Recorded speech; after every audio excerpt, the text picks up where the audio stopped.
बिस्मिल्लाहिर्रहमानिर्रहीम। शेख याकूब बादशाह साहब, कुरनूल, आंध्र प्रदेश। इनका सवाल ये है, अस्सलामु अलैकुम वरहमतुल्लाह। मौलाना, हम 3 भाई हैं और एक बहन है, और बहन सबसे छोटी है। हमारे वालिद साहब ने बहन के लिए एक रिश्ते का सोच रहे हैं।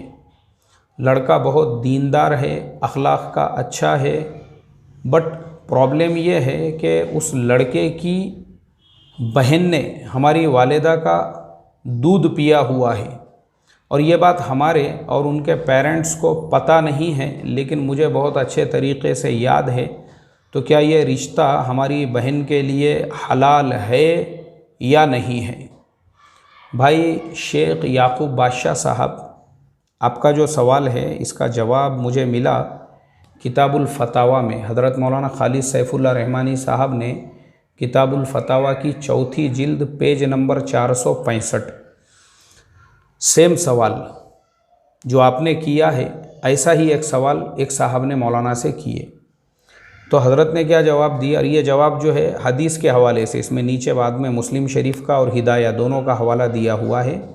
जवाब ये लिखा है मौलाना ने कि रिश्ते रिज़ाअत की वजह से दूध पिलाने वाली औरत के बच्चे सिर्फ़ उसी बच्चे के लिए हराम हो जाते हैं जिसने दूध पिया हो।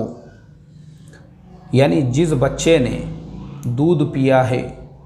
अब जैसे मिसाल के तौर पर जो लड़के का आप तस्करा कर रहे हो, तो जिस लड़की ने, उसकी जिस बहन ने दूध पिया है, सिर्फ़ वो लड़की, आपके जो भाई है वो सारे भाइयों की रिज़ाई बहन होंगी, और आपके जो सारे भाई हैं उनमें से कोई भी उस लड़की से निकाह नहीं कर सकता है। आगे, जिसने दूध पिया हो, दूध पीने वाले के दूसरे भाई और बहनों पर हुर्मत रिज़ाअत का कोई असर नहीं होगा। अब जो दूध पीने वाली लड़की है, उसके जो दूसरे भाई है, उनके ऊपर जो रिज़ाअत के अहकाम हैं वो लागू नहीं होंगे। इसलिए उसका जो भाई है जिसने आपकी वालिदा का दूध नहीं पिया हुआ है, तो वो आपकी बहन से निकाह कर सकता है, कोई हर्ज नहीं है इसमें। क्योंकि हवाले से मौलाना ने लिखा है, हफीज़ा बीबी के किसी भी लड़की से मोहम्मद हुसैन का निकाह शरअन जायज़ और दुरुस्त है, ये उन्होंने लिखा है। जो आपने लिखा है ना, ये सेम मसला वैसा ही था।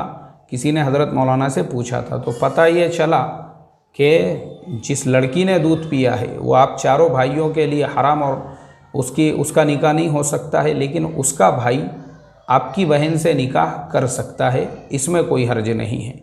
अल्लाह अमल की तौफीक अता फ़रमाए। अस्सलामु अलैकुम व रहमतुल्लाहि व बरकातुहू।